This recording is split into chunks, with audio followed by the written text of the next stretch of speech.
Welcome to the hottest real estate topics on the planet, keeping you up to date with all the creative ways to buy and sell real estate without bank qualifying, so anyone can build real income starting today. Here is another great show with Deal Maker Bill and Pete the Rookie.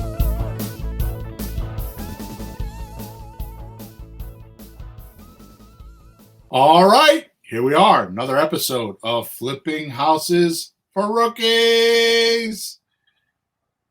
Imagine I've done that 363 times, Peter, because that's what this episode is, 363. Whoa. Boy, you're getting old. Yeah, thanks. Same to you. You're right behind me. And the percentage decreases each year. Oh, I see how that works. And you're almost ready to use your IRA, self-directed. Yeah. You're old enough now. Look at you. Yeah. 59 and a half. All right. So here is today's title or podcast title. It's How Subject to Creative Real Estate Deals Actually Work. Mm-hmm. Here is the description. Today's big adventure is unraveling the most magical and powerful creative real estate transaction known to mankind, the subject to deal. Mm-hmm. In this treasure hunt, you will start to notice light bulbs going off in your mind as you put the pieces of the puzzle together in your own head. We will start this journey with breaking down what this strategy really is, then moving into the unique characteristics, and land on the legal and financial aspects of the transaction. Once we walk through the steps of this endeavor, it will be super easy to understand and even more interesting how you can do this type of a deal tomorrow if you just tried. Mm-hmm. The key point there, if you just tried. Well, yeah. Plus, you will notice how much myth busting we will need to do because of all the false data floating around out there today. Mm-hmm. Let this episode be your new guide for subject to deals from now on. Join us now and travel an excursion that will stretch your mind in ways you've never felt before. This is a perfect chance to satisfy your curiosity and questions about a millionaire maker strategy in just short order, too. Get ready to ignite your true horsepower for gargantuan real estate profits. Whoa. Yeah, well, you said it. You know, when I first heard you talking about subject to way back when I was learning from you, I thought, oh, that sounds weird. But after doing a few and going through the procedure myself, it's like, that is actually easy. And they let you. I've been on, I'm not going to get ahead of the podcast, but I've had to be on the phone with the officials, and they totally fine. They let you do it. It's bizarre. Yeah. So I won't get ahead of the podcast. Go ahead. Take it away. Yep. All right. So let's just do some of our housekeeping actions first. Mm-hmm. So first of all, there is a link in the description of this podcast. I strongly suggest, like I do every week, but this week I would strongly suggest you go in there because I actually put my core training of subject to in this podcast. No. Yep. It's a 6.5 hour webinar with all the documents. Bill, that's not a freebie. With all the documents. Seriously. Yeah. So go check out that link. Also, we live stream and record this podcast every Thursday morning at 9:30 a.m. Eastern Standard Time. And we live stream it to Facebook, YouTube, and Twitter. I'm not sure about the Twitter thing, but we definitely live stream. I never go there to check it, but the other two I do all the time. Yeah. So if you want to be part of the conversation or have any questions about the podcast, you can go there and ask questions. I get them on my screen while we're doing the podcast, so I can answer the questions as long as they're about what the topic we're talking about the podcast. If you have other questions, you can go to flippinghousesforrookies.com. top right-hand side, there's a support ticket, and you could send me a support ticket for myself or Peter if you have any questions. I will gladly answer them. I get lots of those during the week. And the last thing is if you want to join our little mastermind group for free, we have a WhatsApp group that is called Let's Talk Real Estate. If you can't find it on WhatsApp, just send me a support ticket and I will send you a link to join. And you're more than welcome to come there anytime you want and ask questions or be part of the discussions. The WhatsApp is kind of funny because it'll go a week or two, nothing happens, and all of a sudden the chat blows up for 3 days. So it's a little bit funny of a thing. So, all right, now we get all that out of the way. Oh yeah, by the way, don't forget to subscribe to us, so you get all our stuff because we give away a lot of good stuff. And make sure you like us or dislike us depending on what your feelings are about the podcast, because that's our report card and we like that. And leave a review if you so desire. All right, Pete, here we are. Stepping on to Bill's planet. So Yeah. I'm making a lot of videos. I have a new idea about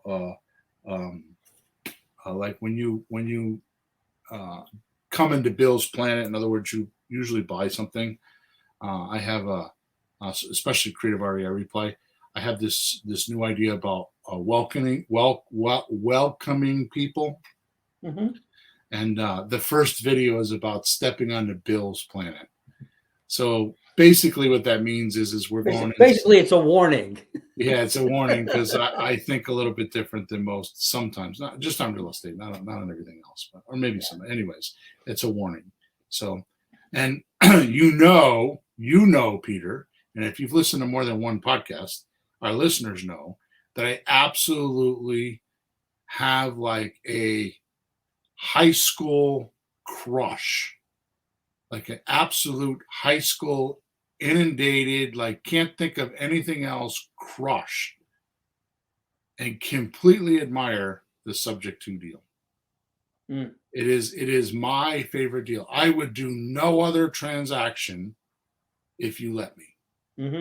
Now, obviously, I don't make those decisions. Sellers do. But when I get a Subject to transaction, I feel like it's the best Christmas morning ever. Yep. For many, many, many, many, many reasons. This deal structure, and we're not going to be able to cover all of it today because it's only an hour, but this deal structure is absolutely the most beneficial transaction that you can do. Monetarily, it's for the best for the seller, best for the buyer. It's just there's nothing wrong with it. There's no bad side to it, no flip side to it. And that's where the myth busting comes in. Yep. Do you agree? Yeah, and the longer I hang around, I like it too. Yeah, we've done well with them. Yeah. All right. So before I get ahead of myself, let me take a minute and explain what this amazing deal structure actually is and why it's so magical. This always happens, you know. I've been talking to my wife this morning and there was nothing wrong with my throat. I get on the podcast and I got to clear my throat 13 times, right? Gee, I hope it isn't me. Yeah. So the words subject to are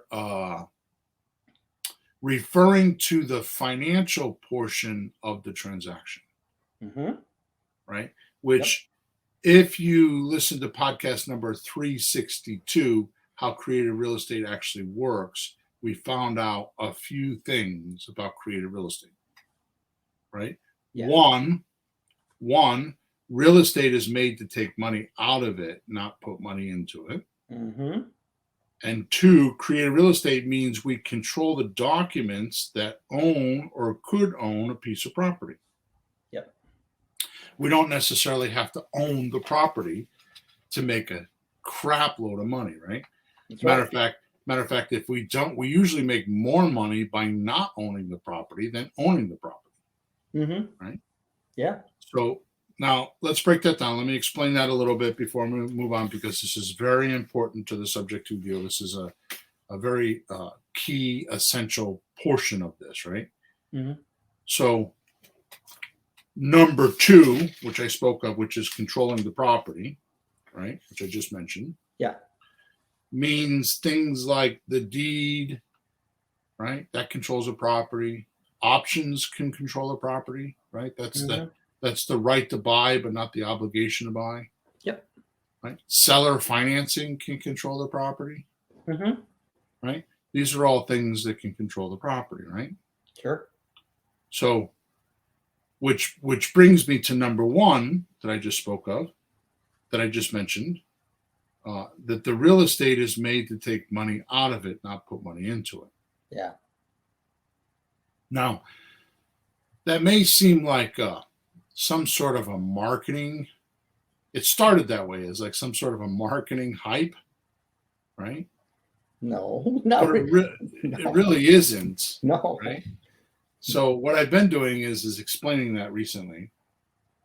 Yeah. Well, to conventional buyers, I've talked to a friend of mine, he's a painter. Oh, I want to get into real estate. First thing he does, he calls a realtor.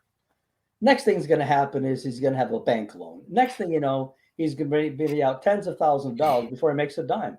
That's not, well, you can do that, but. Right. So the reason why you don't put money into real estate is this reason. The seller already has the money put into it. They either have a mortgage or they own it free and clear. They own it. The money's already there. It's been purchased. Yeah. So we're just borrowing it, right? Yeah. Well, we're leveraging. So all we're doing is we're leveraging that money. Yeah. With the paperwork. With the paperwork. That's creative real estate in a nutshell. That's crazy. So it's already being paid for. All the financing is in place. It's all set to go. The train left the station. You just got to hop on. Right. Wow. You got to get a ticket. Right. Wow. It's true. So there's no need to put any in. No, there's no reason to put any money in. Only reason why people put money into real estate. The only reason people put money into real estate. Haven't made my point. Yes. Is they don't know how to do deals like we're talking about today. They don't know any better. So let me divert for a second. You can look this up if you've been around on Bill's Planet more than a couple days. You've heard this story.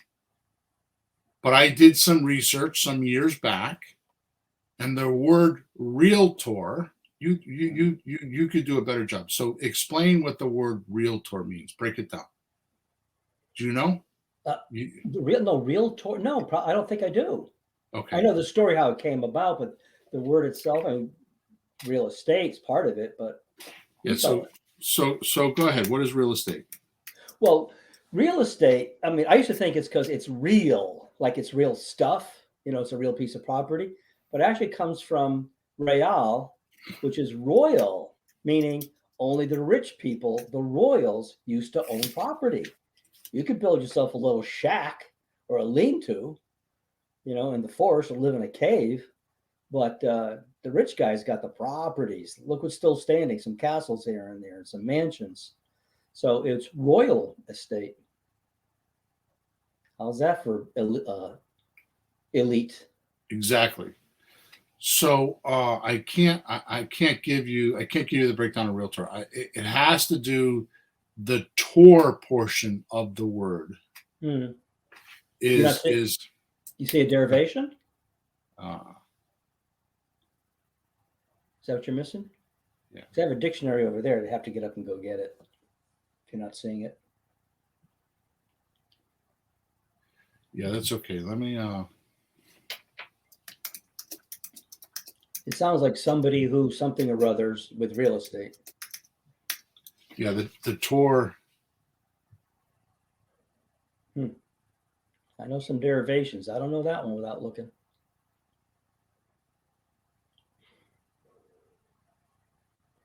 Yeah, it's interesting to look up words in a dictionary and see where it came from. Greek, Latin. There's a little couple it really comes from. You go, oh man, that makes more sense. it's easy to do, and it really is enlightening and very simple. It's something most people don't do, but Bill and I do that. It's good for you. Right. So anyways, yeah. So the tour portion of the word is forming personal agent nouns from verbs and less commonly from nouns. It's a dictator. Get out of here. Yeah. It comes from a dictator? Yeah. Tour? Oh, no. I think so. Anyways, so here's my point. Oh, boy. We got too diverted there. So the story that I want to make here is that in the early 1900s, I think it was 1903 or 1908, the word hit the English language. Okay. They went from that point all the way till 1949 as charlatans. A charlatan is like a snake oil salesperson. You know, they were not considered to be trustworthy. Yeah. Right. And in September of 1949, someone wrote a code of ethics for the realtor, which, by the way, it's real tour. It's not real tour.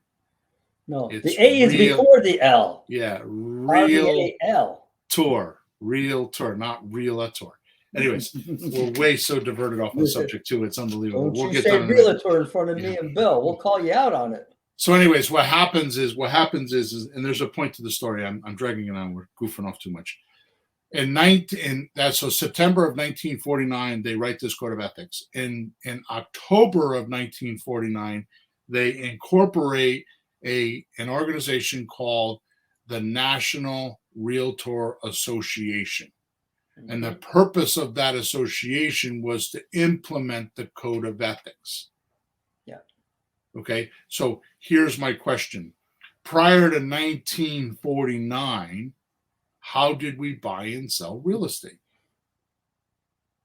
And the stuff that we're talking about, the creative aspect of the person already owns it. Now, this is very important to subject to. This is why I'm giving a little bit of background here. It might sound boring, and I might have lost some listeners by now, but this is very vital to the history of where we are now. The history is very vital.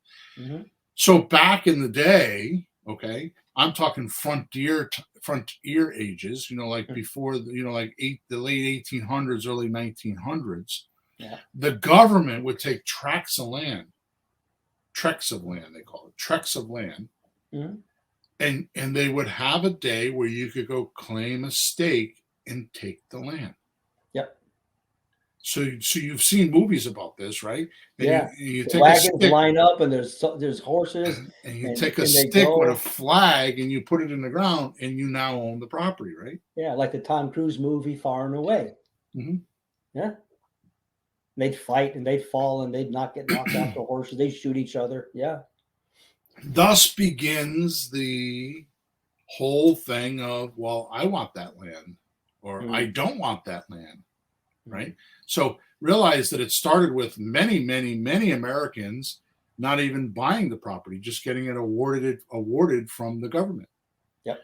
Okay. So my point is that prior to the biggest thing that the realtor brought to the table was the banker,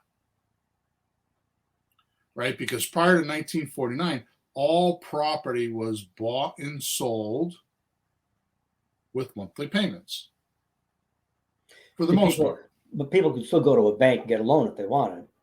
Not as much back then. Yeah, they could. Yeah, they did, and they could. But what the realtor did is they announced, well, if you close with us, you'll get your money within 30 days. Right? So by then, the bankers were getting going, Chase Manhattan and all the big ones, the Childress's and the, Bank America, all the big banks this is how they made their fortune, is off of mortgages. Yeah. So who do you think spreads all these myths? The guys who want to make the money. Right. Like, you need us. My kid worked at a bank for a while, and they pushed him to sell mortgages. He's a bank teller at the counter. They wanted to sell mortgages. Ouch! Yeah. That's how they made their money. So I'm sorry for the diversion, but I think you get the magic of why creative real estate is just it's the oldest thing since the land that the properties are on, right? That's the important point. All right, so let's get back to subject 2. So there's no need to put any money in a deal. Only reason why anybody puts money in is because they don't know how to do the deals like we're talking about in this podcast, right? Sure. Which means, getting back to subject 2, the seller has a loan on the property already. We're just going to leverage that money in the deal transaction. Yep.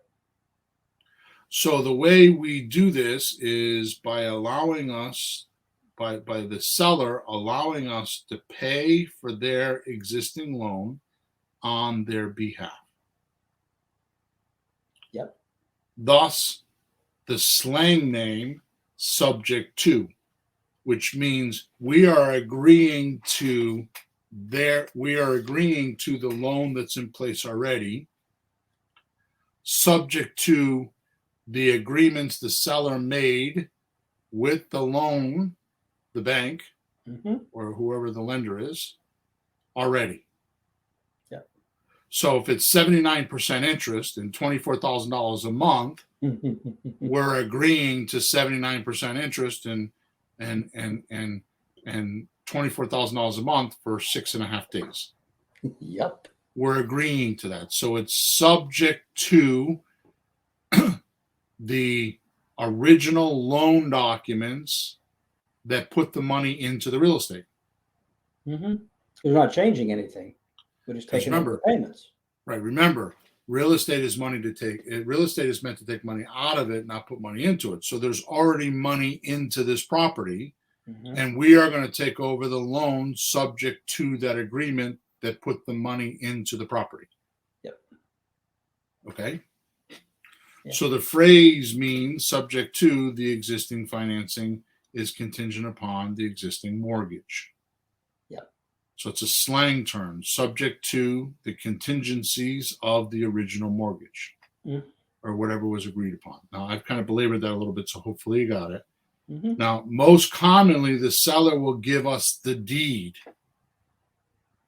Right? So the deed comes in our name, and we take over the mortgage for that. Now, I want to pause for a second because it took me a while to figure this out. It took me a while to wrap my head around this and I figured out the reason why. So if you have a car and you have a loan on a car, you have a title, right? So the title is the legal device to tell you who owns the car. Right. And you could pass the title from one person to another. Okay. When you pass the title on a car, because it's mobile and it could be put on a shipping container and go to China, right? They require, before you can pass title, that the loan be paid off. Right. You don't even get the title until it's paid, do you? Sometimes you do. You'll get it in the mail with a lien holder on it. It depends on what state you're in.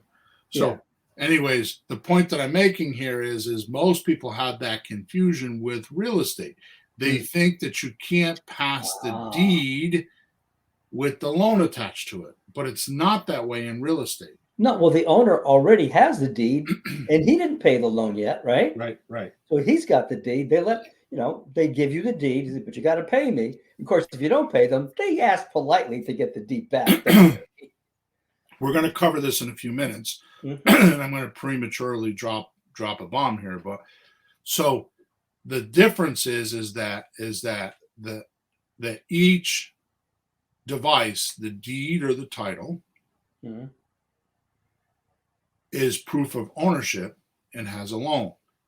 The car is collateral for the title, and the house is collateral for the deed. Sure. Again, like I just said, a car can disappear, so the collateral can move, and you're not going to pick a house up and move it, so the collateral is much more stable. Sure. Which is the reason why they don't have you pay off the loan when you pass the deed. Okay? So does that make sense? Yeah, I never thought of the car being mobile as more risky for the bank. So Right. they want to hang on to the title just in case you don't show up and you're on the road that a ways. But yeah, it's hard to glue a house. You have to, the house is stuck on the ground, so it's not risky. Makes sense. So most commonly we'll get the seller to give us a deed and the mortgage will stay in their name. Now, wait a minute. The alarm's going off. The alarm's going off. Who's crazy enough to do that? I can feel the thinker brains right now. Yeah, I wouldn't do. Yeah, I would never do that. Right? Who would do that? They're gonna steal my house. I'm gonna go there. Just a foundation. The thing's gone. No. So let's cover these topics next. The deed and the big myth. Most think if we transfer the deed into a different name or our name, the bank will trigger what they call a due on sale clause. Right. Now, a due on sale clause is a provision in the mortgage documents or the contract that says or requires the full loan balance be paid when the property is sold or the deed is transferred. Right? Because we are going to transfer the deed from one name to another. Yep. But this is not exactly true, and here's the reason why. Number one, the mortgage on a property is the legal instrument that hooks the collateral to, which is the house, to the note written. Right. So the note is an outline of the terms agreed upon by all parties. So the note is like, how much did you borrow? What is the interest rate, right?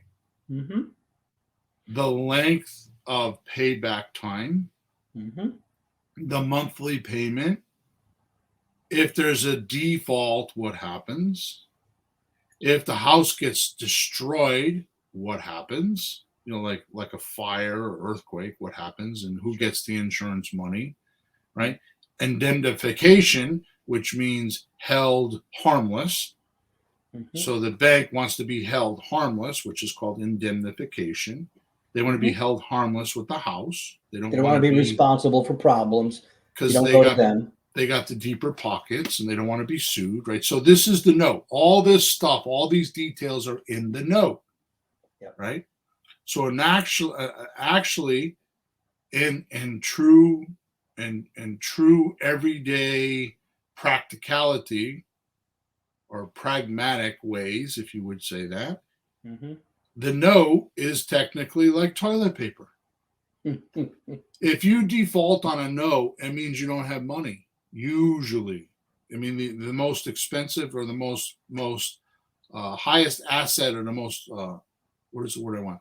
The most valuable, expensive. Valuable, thank you. Valuable asset is usually a house for a person, right? So if they default on a house, there's a lot of other trouble somewhere. Usually, most of the time, right?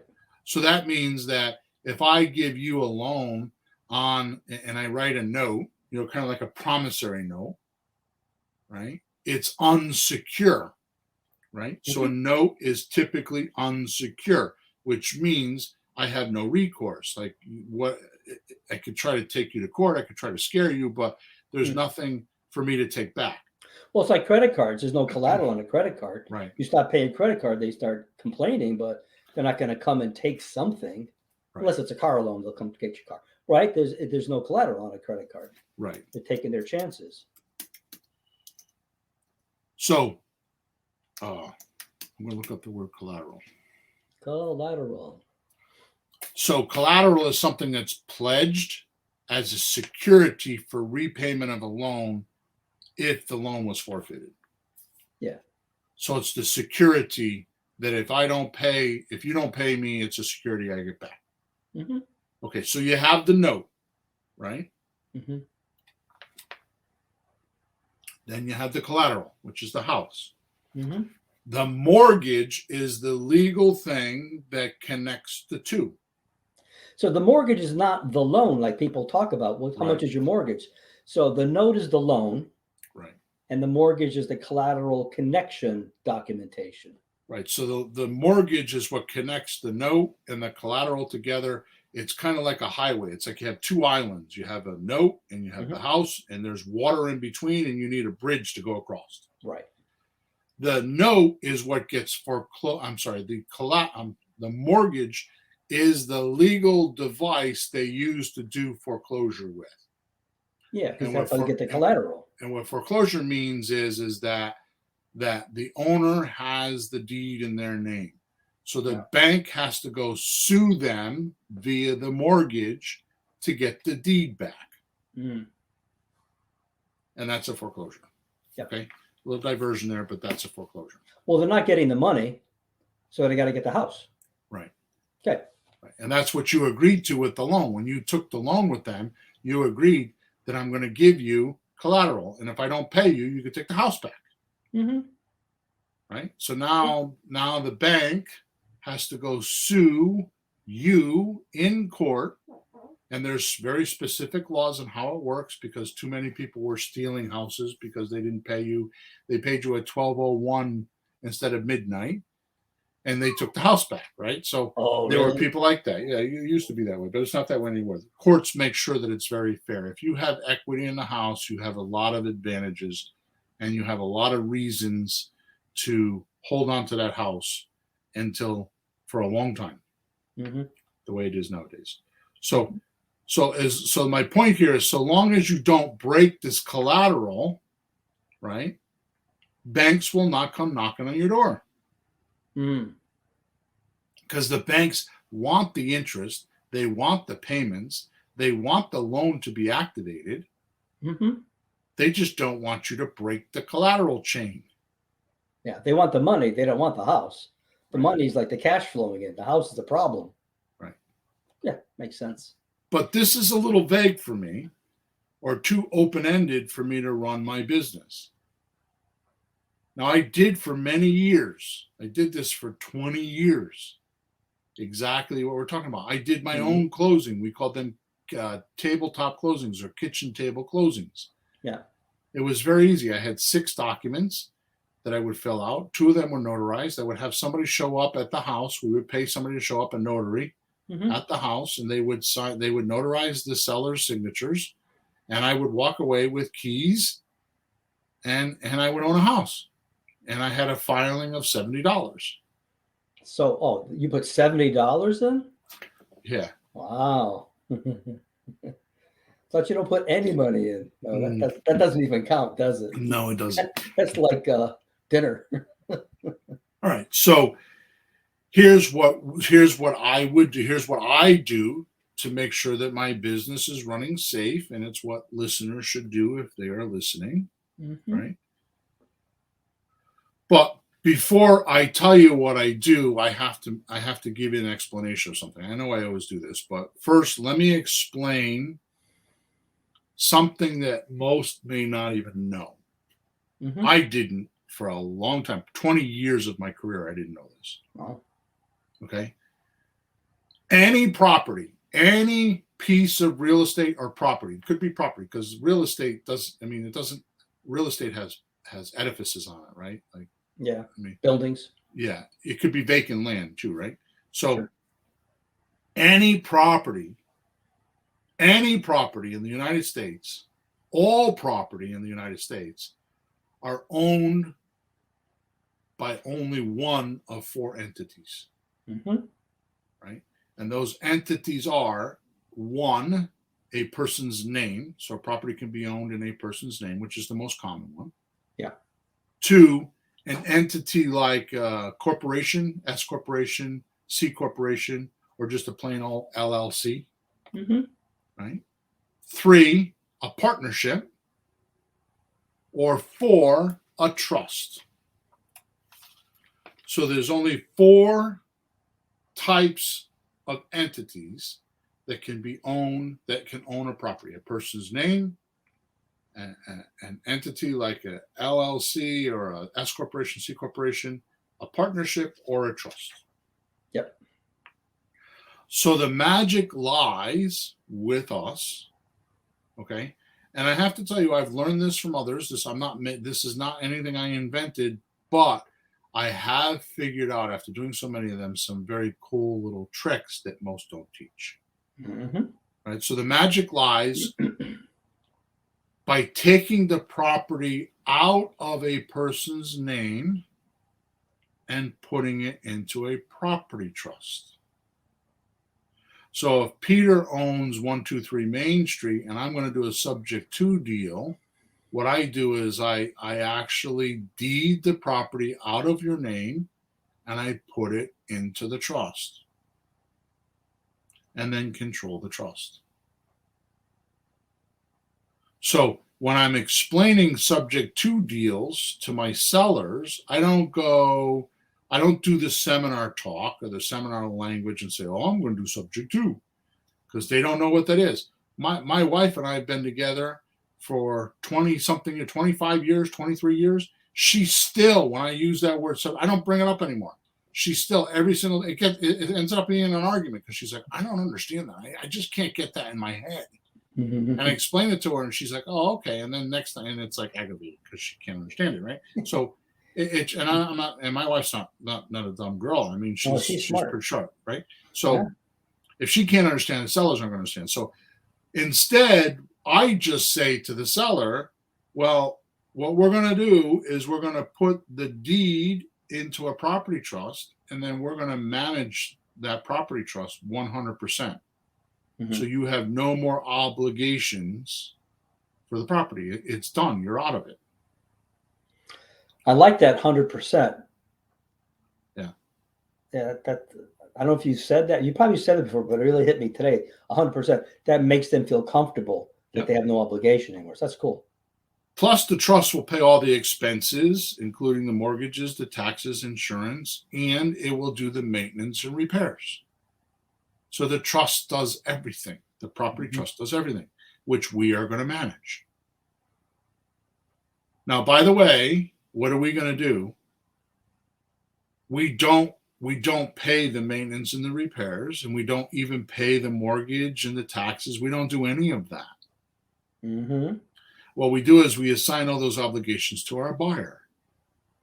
So we're telling the seller we're going to put the house in a trust, and the trust is going to pay all the expenses, the mortgage, the taxes, the insurance, do the maintenance and the repairs, and then we're going to assign all that to our buyer.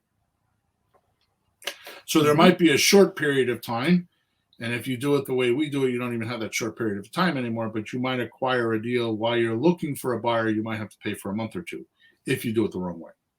Mm-hmm. We don't like to do it that way. Okay. So, does all that make sense so far? Oh, yeah. Very much. Yeah. So that's a lot, but let's push forward on some stumbling blocks that could happen with the seller's concerns. I'm surprised I don't have any questions in the chat so far. But does that make so? Subject to, we're going to put the deed in from the seller's name or their entity. They might have it in an LLC or something like that, or in a partnership, out of that, and we're going to put it into a property trust.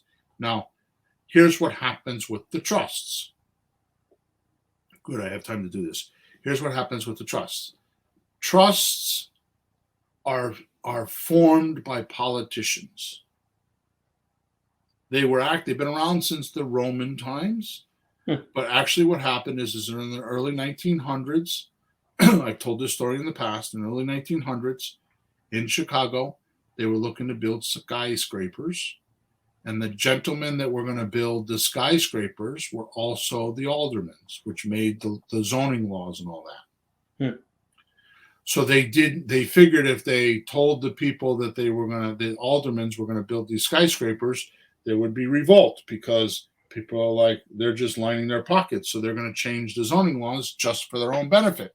No, they wouldn't do that. Right. Not a politician. So what they did is they put the skyscrapers in a trust. And what that does is so when you file the deed, the property trust deed, it only says who is the trustee. It doesn't say who is the beneficiary. So it hides the true owner of the property. Now, what happens is when we put a house into a trust, which, by the way, we do it with a 1.5 page document, which is called the warranty deed of trust. So once they sign the deed, it automatically puts it into a trust. So we don't go get lawyers and all that kind of stuff. We just have a property trust.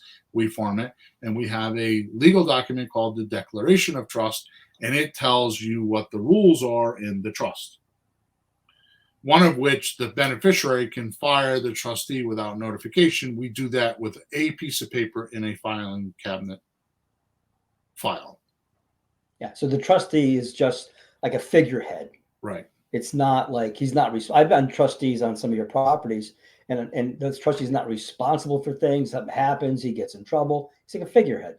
Right. So just think of it this way: the beneficiary is the owner of the business, and the trustee is like the manager. Mm-hmm. So the manager's doing all the work, but the beneficiary has all the control. They tell the manager what to do, right? So that's kind of how it is, right? Yep. So that's a trust. So what happens is when you file this trust. When you file this deed, it says the trustee. So technically what happens is, because nobody knows who the beneficiary is, first of all, the bank thinks you're just doing estate planning, and they have no problem with it at all because it happens every day, right, with them. And number two, because nobody knows who the beneficiary is, unless like my wife knows I bought a property and I put you as the trustee, who would really know? Because a lot of my trustees would not be common that I would be connected to you. Yeah. There are people that I know, like, for example, I have a friend of mine that I used to work with who lives in Arizona, and I'm the trustee of his property and have been for 10 years. There's no way anybody would know we were connected. I still get his mail. Right? So unless somebody actually has inside skinny, they don't know who the beneficiary is. So it's impossible, or almost impossible. Nothing's impossible, but almost impossible to get sued. So the trust can't even get sued because it doesn't know who the beneficiary is. And you don't sue the trustee. He's just the manager. I just work here. You can, and of course they could subpoena the trustee, and there's a whole bunch of ways. There's the lawyers can do shit like that, but it's just a lot harder. Yep. So often what we'll do is we'll make the trustee, and then the beneficiary is actually an LLC, and then we own the LLC. So we're separated from the property. Okay, so enough of that. I could do I did a 6.5-hour webinar on this. And that's what's connected in the description today, right? And that's what's, and it explains all this stuff in details with pictures and diagrams and paperwork, and it's the whole damn thing. I mean, it is probably the best education. To me, it's like a PhD in real estate. Really. All right. So hopefully I explained that enough. I completely diverted there, but let me get back to the podcast. Okay, so what we're going to do is we're going to push forward and we're going to cover some of the stumbling blocks. Okay, so number one stumbling block. What if the seller is worried about us making payments? Right. Number one objection. I just simply explained the mortgage thing about the collateral that I just explained to you. So basically, I tell the seller, okay, Mr. Seller, here's the deal. You're going to put the house into the trust. I'm going to own the trust. Deeds in the trust name. I own the trust. Yeah. Okay. If I don't make your mortgage payments, they're going to foreclose. The first step of foreclosure is a title search. They're going to go make sure that the title, make sure that they know what's on the title. They want to make sure that all the liens and whatever's on the title, they want to know what it is because they want to know what they're up against. They're going to find out that the title or the deed is in my name and the loan is still in your name. So we're both going to be on the lawsuit. So I'm not walking away from your property. It's actually the safest deal that I could give to you because I can't walk away. Yeah, and you wouldn't do it. Why would you do it? And I tell my seller, I don't want to, I'm being arrogant, but I probably have more property than you, Mr. Seller. and I don't want your property for $1,300 to infect the rest of my portfolio. Because when they come, they're not coming after just your property. They might want to be suing me for other things, and I'm going to need other properties to pay for it. So I don't want to lose one or more properties. So if I did a slot deal with them, or a lease option, or an option deal, or a land contract, or even owner financing, right? It's not going to be that way. It's easier for me to walk away than a subject to deal, because the loan is in their name and I have to protect them and me. So it is the safest deal for the seller, right? Does that make sense? Well, if he owns a deed, he's like the bank. He's in a position of power. He can call the lawyer and say, "Hey, these guys didn't make the payment," and and it's cut and dry. Yeah, it's cut and dry on a seller finance deal. Are you also going to mention that payments can be done like third party, so you're protected and there's a system? You're going to cover that too? No, but we could do that shortly. Okay. Yeah. Because I would want that, because I don't want somebody like, gee, I hope he makes the payment. So I'm going to cover that shortly. So So does that make sense? Yeah. Right. So we're going to tell the seller that if I don't make the monthly payments, they're going to do a title search. They're going to find my name on the deed, your name on the loan, and the lawsuit, which is the foreclosure, is going to have your name and my name. We're both going to court, and we're both going to get sued. And I think I probably got deeper pockets than you, Mr. Seller, and I don't want your property to infect my portfolio. Now, I'm not going to get into this. The link that I put inside of the description explains this in detail. But there is a way to do a subject to deal that you can just transfer the deal to somebody else, like wholesaling a subject to deal. And the trick is that you close the property as you as the trustee or a trustee, and you use the seller at the closing. And we actually use attorneys, and we use closing agents to do those closings, because they are very standard. Okay. Now, one more thing I forgot to mention earlier before we go on to number 2 here.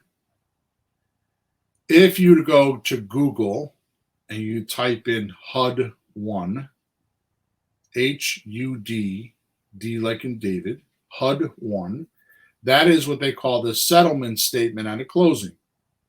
So I don't know if you know this, in the United States, all closings go through the government now.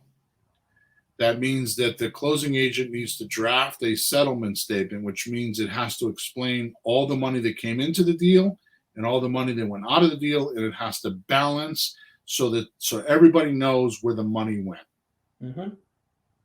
It is a common document in every transaction. It is the most common document in all transactions, all states across the country. Yep. If you look on a HUD-1, which is generated by the government, on line 203 and 503, one is for the seller, one is for the buyer, it says taking the property subject to. So if subject to was illegal, then why is it on a government document? Yeah, I have a few in my drawer, and you go to the lines, and there it is. Yeah, taking property subject to. In other words, there's a line there that you could put the dollar amount of the mortgage that is unpaid, and you're taking over that obligation. Okay, so number 2, this, and I tell this to the seller when they're worried about me making payments. I tell them all that stuff I just told you, including that the government allows it, because, and like I said, you could technically close as the seller is the beneficiary, and then later on sell the beneficial interest of the person of the trust. Once it's in the trust, you can then transfer the name. And there's a specific way to do it. It's very easy to do, but if you don't know how to do it, then you'll think that it's illegal. And that's covered exactly in the link that I put inside the description. I cover all that stuff inside that class. I'm telling you, it's a PhD in real estate. Okay, number 2, the seller is willing to do the deal, but is uncomfortable with giving me the deed. So these are the common objections I've heard. I've talked to thousands and thousands of sellers. These are the common objections, right? Sure. So here's what happens. Subject to deals are kind of funny because they can be done multiple ways, but have different names, but they're still subject to deals. Mm-hmm. So if I say to the seller, I want you to put the deed in my name, and I want the mortgage to stay in your name, they're like, no way. You give them all the handlings I just talked about, and there's still no way. Mm-hmm. I then elevate. Now, getting the deed is the most powerful position you could be in, especially if you have to put money into it, like catch up payments and do repairs or give the seller money. You want the deed. Yeah. Okay. So the next one down that has less control, okay, is a thing that we call an agreement for deed or contract for deed. Some states it's called land contract. Like in Texas, it's a land contract. Okay. So what this means, and this is pretty cute, Peter. You've never heard me say this. I just figured out an exact way to explain a contract for deed. Mm-hmm. It's like a layaway plan for buying a house. Oh, yeah, of course. Right? Of course. It's like a layaway plan for buying a house. The seller takes regular payments, and once the payments have been met, according to the agreement schedule, the seller transfers the deed to the buyer. Mm-hmm. So it's like getting owner financing, but not the deed. See, with owner financing, you get the deed. Which, by the way, I'm going to explain in the next podcast. And 364 is all about seller financing. Okay. So I'm going to explain all that in episode number 364. So what happens is that with a contract for deed, you own the property. It acts as if it's a mortgage. You get an amortization schedule, which means every payment, what an amortization schedule means that when you charge interest, if you were to pay $1 on principal, next payment's going to be different for interest because you're paying $1 less on interest. Yeah. Right. So the amount owed changes all the time. So that's what an amortization formula does, is it breaks down each payment. So each payment, it tells you if you've got 360 payments, which is a 30-year mortgage, each line shows how much is interest and how much is principal. Mm-hmm. Right. So what happens is during the pay down period, the seller retains legal title to the property, but the buyer has the right to use and occupy the property. Mm-hmm. So the deed stays in the seller's name, but the buyer owns it. It's like buying a car from somebody. You can't get the title until it's paid. Right. It's like a layaway program. That's what it's like. And you make payments until you can get it paid off, right? But he can't sell it to somebody else. You are going to be owning it. So if you wind up putting some money into it, some repairs, some little things, whatever, it's no big deal.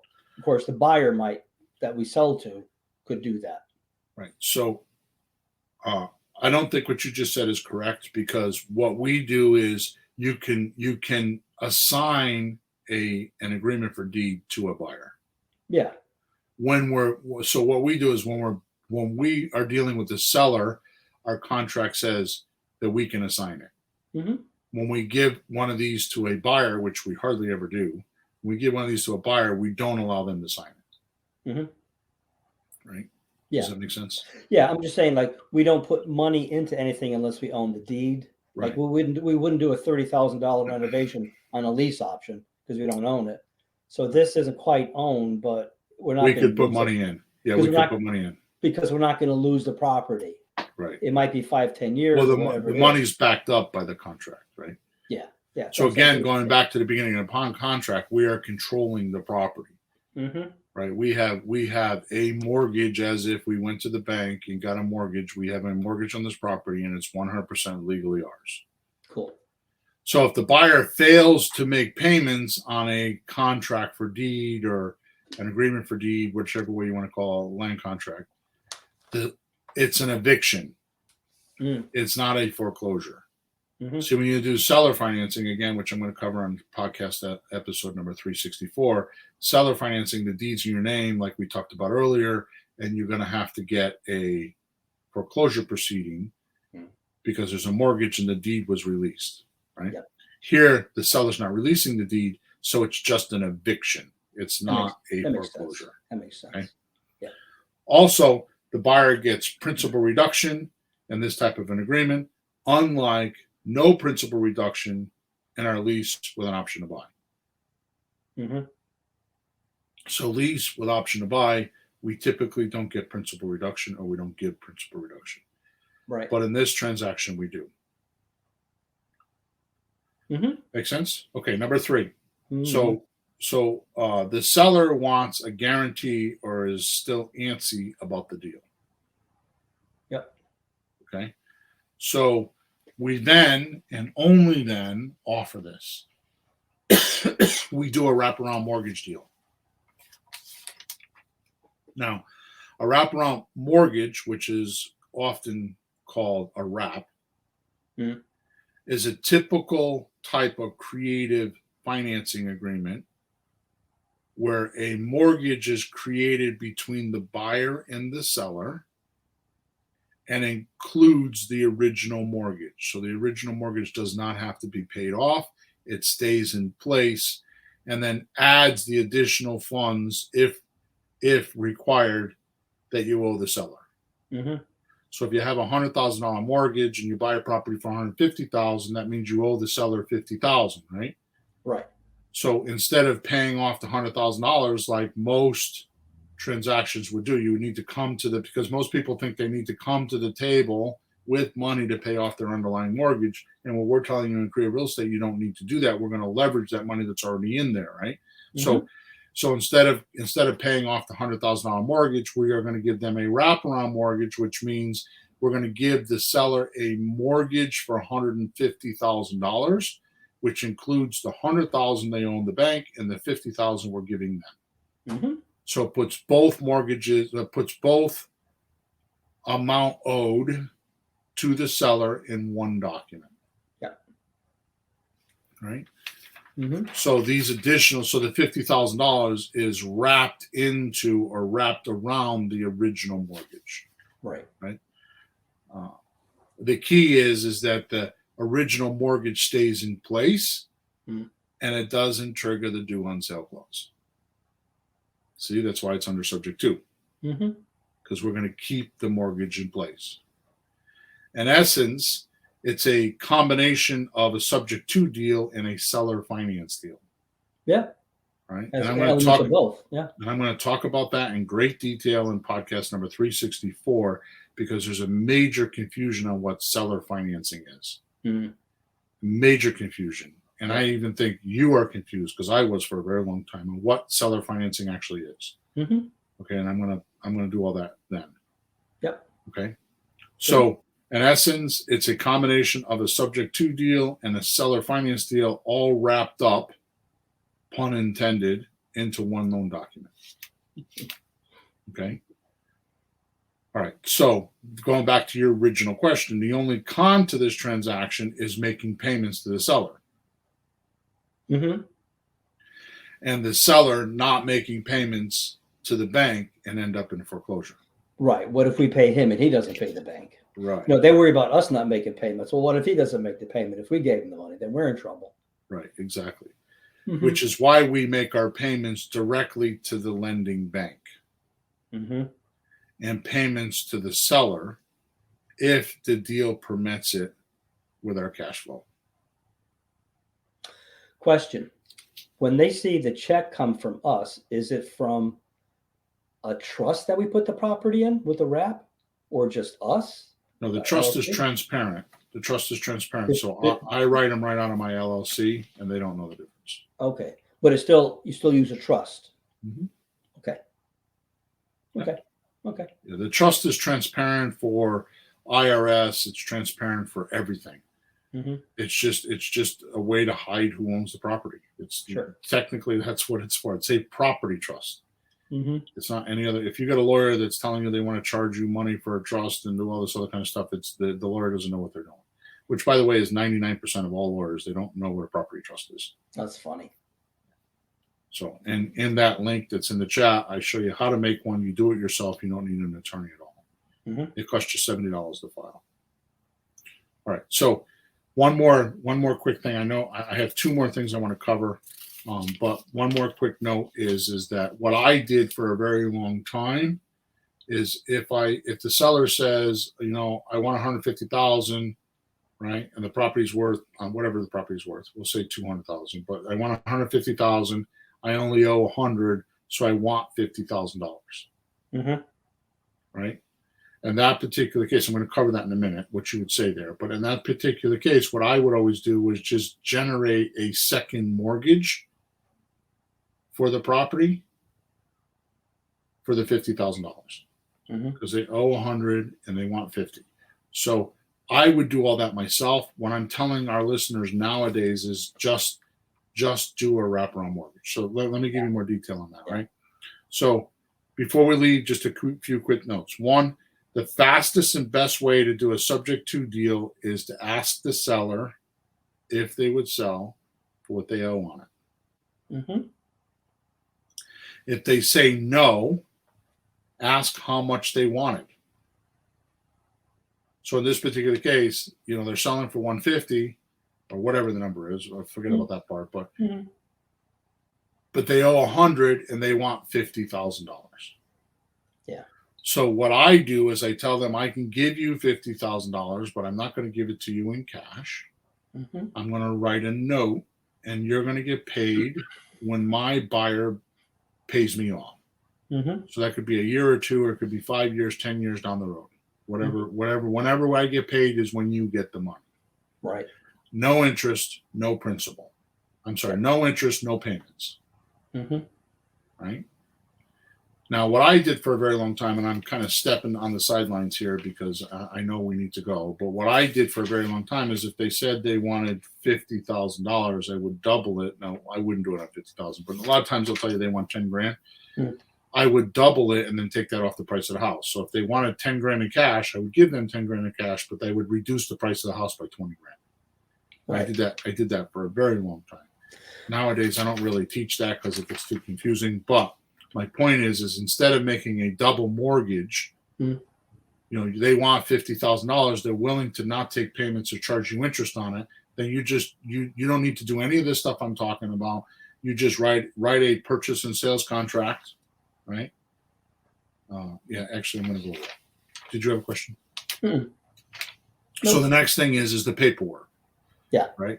So hopefully I didn't confuse anybody with what I just said. But first of all, a wraparound mortgage deal, you would just write a standard purchase and sales agreement explaining the wrap. Like, in other words, they have a mortgage of 100 and they want 150, and I want to do a wraparound mortgage. Any closing agent will know how to do that, or they'll get an attorney that will know how to do that, because a wraparound mortgage is literally one page added to the mortgage at the end. Right. So basically, you're going to have all your mortgage agreement, right, with the seller. And then at the end, it's just going to say, oh, by the way, there's an underlying mortgage in place by this bank. Mm-hmm. Okay. So what happens is when it's anybody that's new at subject to deals, I suggest they just write a purchase and sales contract. They give it to their closing agent or attorney and say, I want to do a wraparound mortgage, and you're done. You don't need to do all the regular subject to documents and the trusts and none of that stuff. Yeah. But you said you still use a trust? I don't on the wraparounds, and that's what I was just going to say. So just realize that you're on the hook, right? So you give them a guarantee because they have a mortgage with you. You're on the hook. Your name is on title. You're not hiding anything. You own the property, and you're on the hook. If you don't pay, they come foreclose you. They foreclose on you just like a regular bank was, and you're like out in the open, wide open. Mm-hmm. Right. So that's the easiest way to do it. Your first deal, you might want to do that just to get the deal done. Mm-hmm. Right. Or you might want to do a contract for deed. Your closing agent will do that. You just write a purchase and sales agreement and say, I want to use an agreement for deed or a contract for deed, whatever your state uses. Like in Connecticut, we call it a bond for deed, for whatever reason. Right. So second thing that you should know before we go is if you want to do the trust thing, like I was just talking about, and don't want to be on the hook, which is what I suggest. It's a little bit more to understand, a little bit more study on your part, not a lot, or sign the deal quickly when you want out. In other words, the reason why I like the trust doing it the way I explain it is because in a year from now, you may not want that property. You could just find somebody to give you $5,000 or $2,000 or $10,000, a wholesale fee, and you just assign it right out of your name into the other person's name. Mm. Where if you did a wraparound mortgage, you then have to have a traditional sale. You got to have a closing. You got to do all that kind of stuff, right? Okay. But when we put it into a trust, we don't need that. We could do a transfer of beneficial interest, and it's one page, a couple paragraphs, sign. They give you the money. You're done. You walk away, right? Mm-hmm. It's pretty cool, actually, right? So if you want to know how to do that, it's an advanced strategy. But if you want to know how to do that, that's what the link in the description is for. It takes you to a place where I show you how to do that. Like I said, it's a 6.5 hour webinar, and all the documents and everything that you could possibly even think of is there. I have trained a lot of people to do it, mostly my coaching clients, to do it the way we do it. And it is absolutely the best thing. My first year, maybe 14 or 15 months, I had, I think, almost $3 million worth of real estate in subject to deals. Mm. Because I didn't know anything else. In fact, I would offer people subject to deals, and my acquisition manager and I got tired of people saying no, and that's the reason why the other deals came about: the slot deal and the option deal and the rent to own and the owner financing. That's where it all came about, because I was doing just subject to, and we were losing deals, right? Mm-hmm. So that's how I started 30 or 25 years ago. So, all right, cool. I hope that I didn't get too far into the weeds on anybody, but I think we covered a lot of the main objectives. If not, send me a support ticket at flippinghousesforrookies/support, or go to Flipping Houses for Rookies and use the support button, and I will answer your questions. Make sure you go into the description. The link that I've been talking about for the class or the whole training is in there. Nothing is left out. It's all there for you. And then lastly, make sure you like us or dislike us, do whatever, and leave us a review, and make sure you subscribe to our channel, because we want you to make sure you get what you need. Next podcast, which is episode number 364, is called How Seller Financed Creative Real Estate Deals Actually Work. And it's a subject that I think I need to cover, because there is a lot about seller financing that most people don't know about, including what qualifies a seller finance deal. Mm. Okay, so that's it. We're done. Thank you so much for all your support. And again, if you have any questions, just go ahead and send them to us, and we will speak at you on episode number 364. Have a good week, guys. Thank you again.